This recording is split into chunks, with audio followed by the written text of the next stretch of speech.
Hello সবাইকে আসসালামু আলাইকুম। কেমন আছো তোমরা সবাই? আশা করব সবাই ভালো আছো। আজকে অনেক দিন পরে একটা ভিডিও নিয়ে চলে আসলাম। আশা করব আমার পুরো ভিডিও জুড়ে তোমরা সবাই আমার সাথে থাকবে। তোমাদের হয়তোবা এই ভিউটা দেখতে দেখতে আর ভালো লাগে না, কিন্তু বিশ্বাস করবে না, সকালবেলা ঘুম থেকে উঠেই জানলা খুলে এইখানে দাঁড়িয়ে থাকতে আমার এত ভালো লাগে। সবুজ ঘাস, সবুজ ফেনাগুলো দেখতে খুব ভালো লাগে। তো বন্ধুরা, ভিডিওটি শুরু করার আগে আমার চ্যানেলটাতে একটা লাইক আর একটা কমেন্ট করে তারপরে আমার ভিডিওটা দেখা শুরু করে দাও।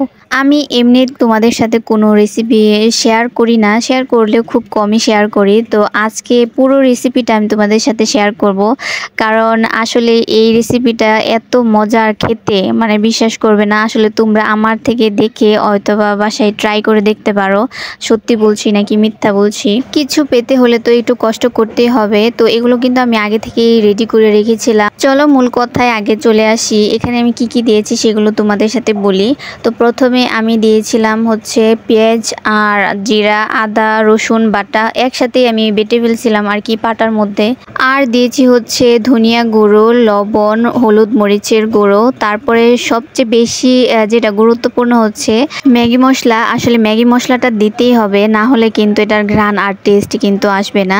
তো এখানে আমি ফ্রাই প্যান বসিয়ে দিয়ে সরিষার তেল দিয়েছি, সয়াবিন তেল দিয়ে নাই।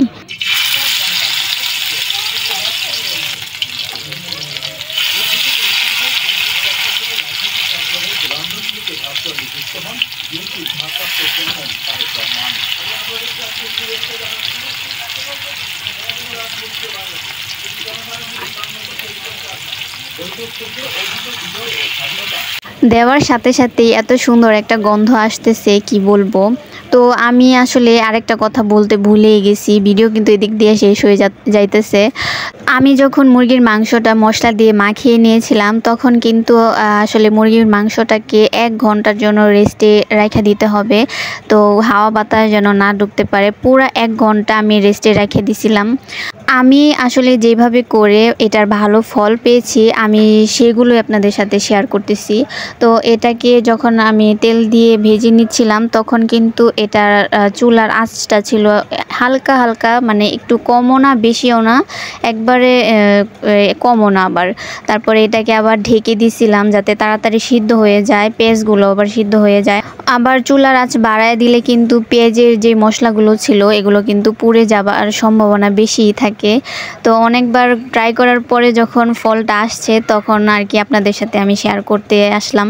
তো এদিকে কিন্তু আমি এই যে নান রুটির মতো বানাতে পারিনি, তারপরও আমার কাছে ইস্টের গুঁড়া ছিল না, এর জন্য নান রুটিটা হয়নি। আর সব কিছুই আমি নান রুটির মতোই প্রসেসিংটা করেছিলাম। আমারটা আর কি একটু পাতলা হয়ে গেছে। তো আরেকটা রুটি আছে, 2টা রুটি ভেজে ফেলছি। তো এটা হাতে নিয়ে তারপরে দেখাচ্ছি, আসলে অনেক পাতলা ছিল, দেওয়া যাচ্ছিল না। এক হাতে ক্যামেরা ছিল আর এক হাতে দেওয়াই সম্ভব ছিল না।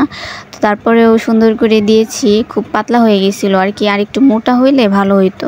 আর এই রুটিটা আমি শুধু করছি হচ্ছে শুধু দুধ, লবণ আর হচ্ছে আটা দিয়ে বা ময়দা দিয়েও করা যাবে। ইস্টের গুঁড়া ছিল না, তাই আর কি এত মানে রেস্টে রাখাও দরকার পড়ে নাই। আমি শুধু এইভাবেই মাখিয়ে নিয়েছি, আর কিছুই করি নাই।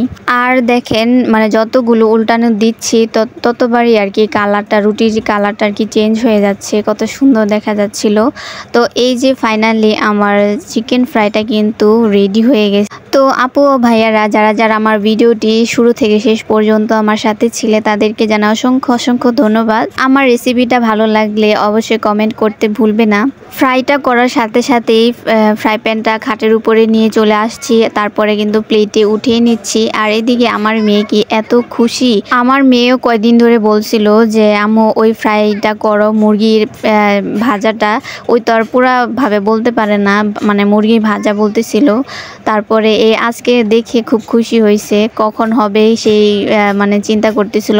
বারবার রান্নাঘরে এসে জিজ্ঞেস করতেছে এখনো কি হয় নাই। তো এই যে ফাইনালি নিয়ে চলে আসছি। আর দেখেন কি কাণ্ড।